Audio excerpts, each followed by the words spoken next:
Hello there everybody, Sam's Trains here and welcome back to the railway and welcome back to another review. Today we're going to be looking at the Triang Hornby Class M7, and you might remember back in November I did a review of the Southern Green version of this engine, but I also wanted to do a separate review of the classic BR Black version, so that's what I'm going to do today, as you can see.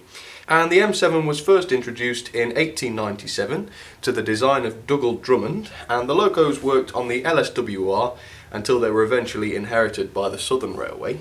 The locos were very successful, and they were also the largest 044 tank engines ever to be used in Britain.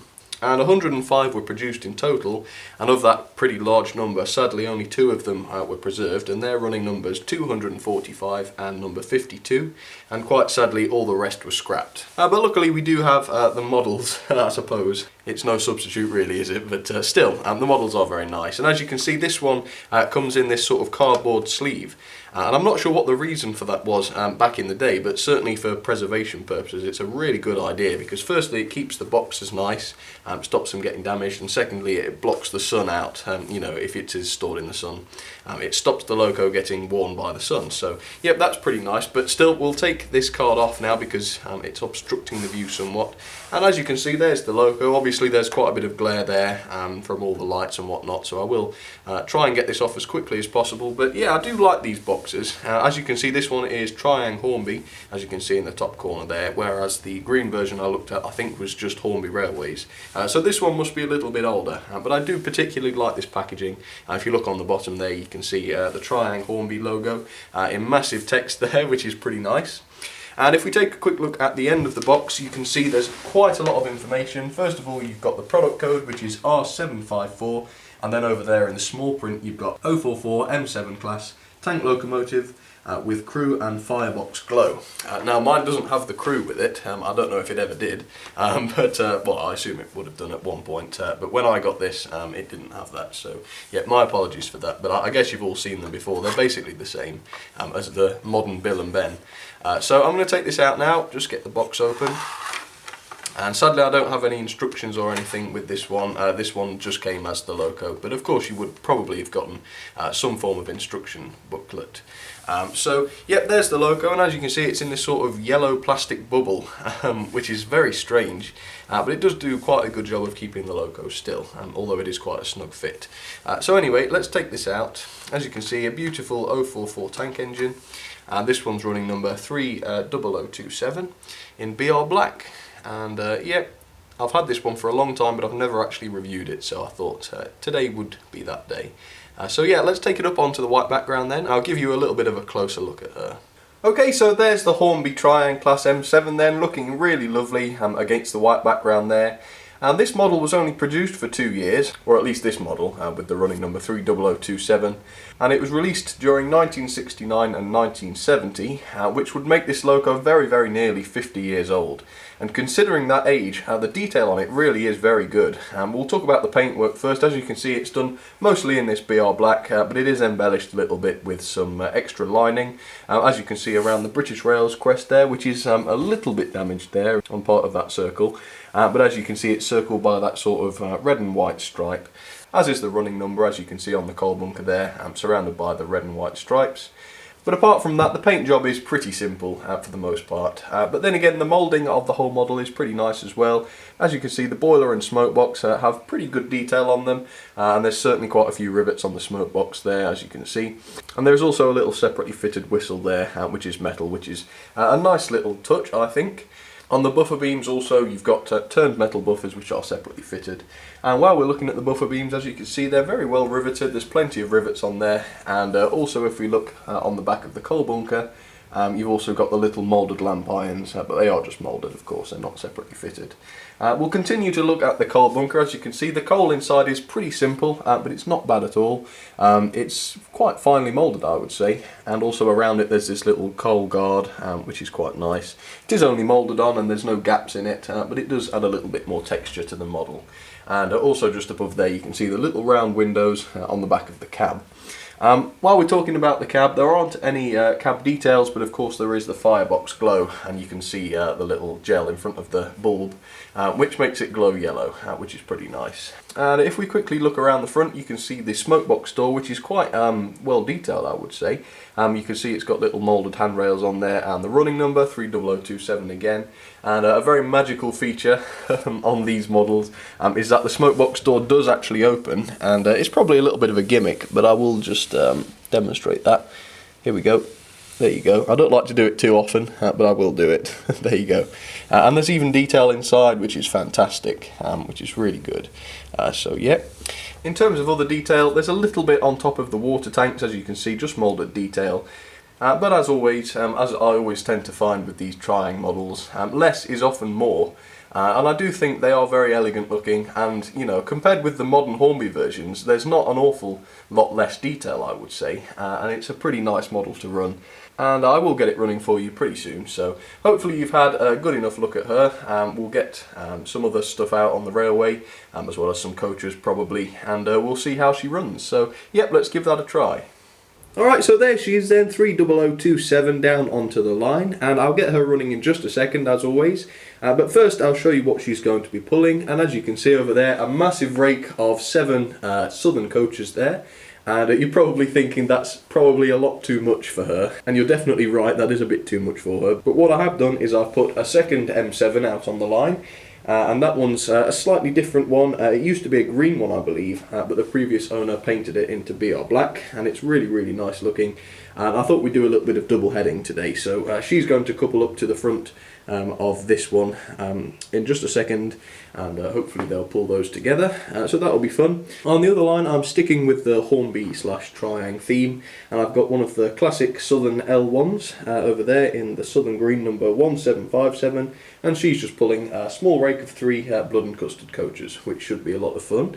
But first of all, let's do a little performance test on the BR Black M7, so just a little bit of juice then, and we'll see how she gets on. As you can see, this is a pretty slow speed, and she's not terribly smooth, but she does do it without stalling, which is good. Let me just bring her backwards so she comes back into shot. Oops. So as you can see, not the smoothest, and when she gets to the points, she will almost definitely stop, so I will stop her there. She's a bit smoother going forwards, as you can see. I have got a shot of the firebox glow if you want to see that. It's not a great shot, but you can just see it on there.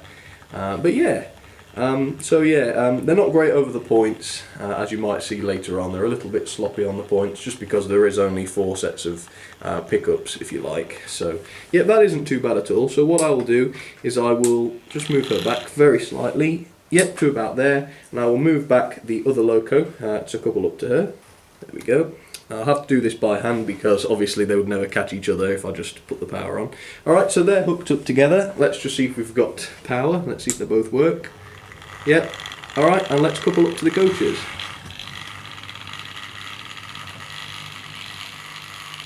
There we go. I think they're coupled. It looks good anyway, so I'll flick them into forwards and we'll get them going. Here we go.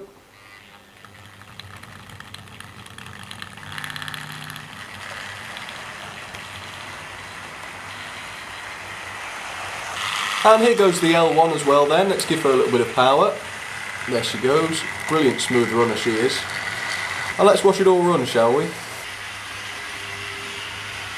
But yep, they seem to manage all those coaches really well. And they are on their own pretty good pullers as well.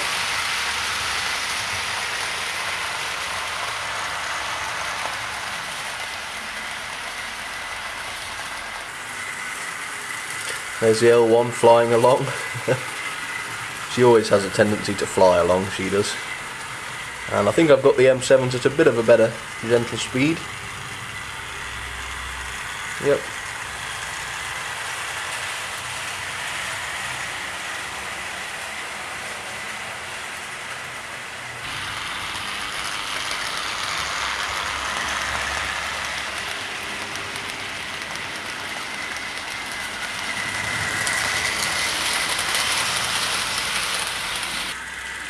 There we go, I've slowed down the L1 a bit and it's obviously backfired because she's stopped on the points, so I might need to speed her up again, but no, that seems a little bit better.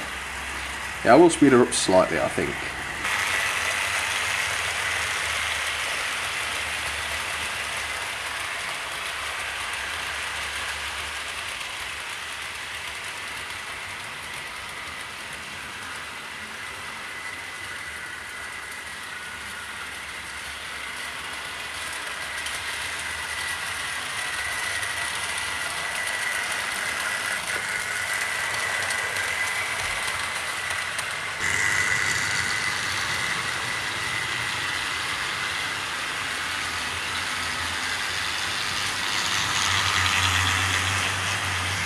Okay, so now the ratings for the M7 then. First of all, detail 7 out of 10.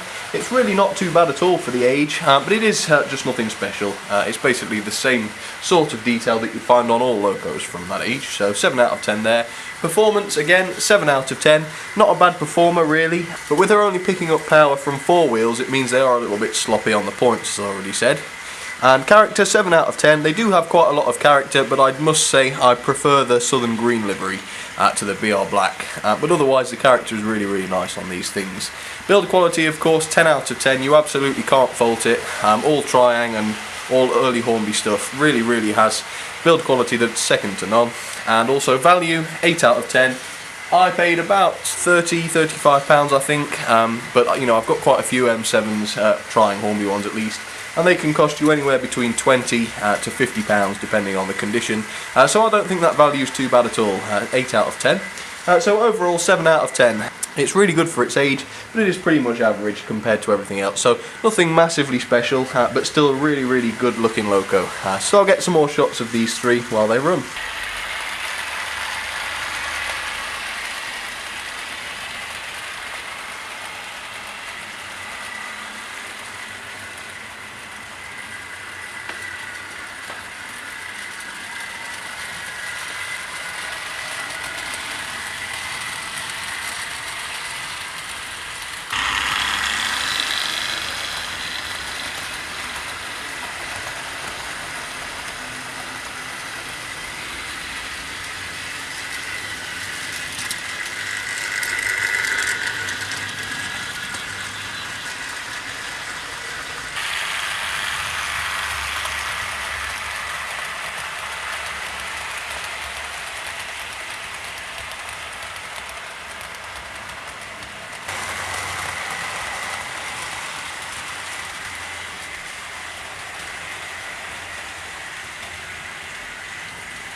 But they really are very unique engines anyway, aren't they?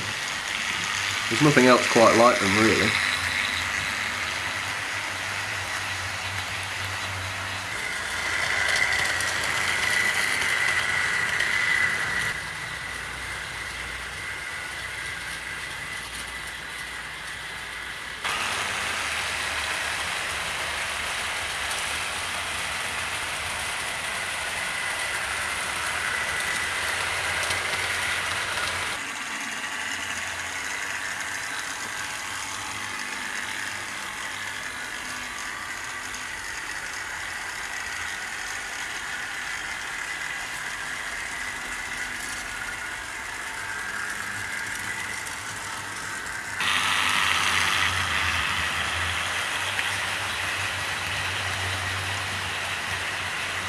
Alright then everybody, well that should just about do it for today. I hope you enjoyed seeing the M7s.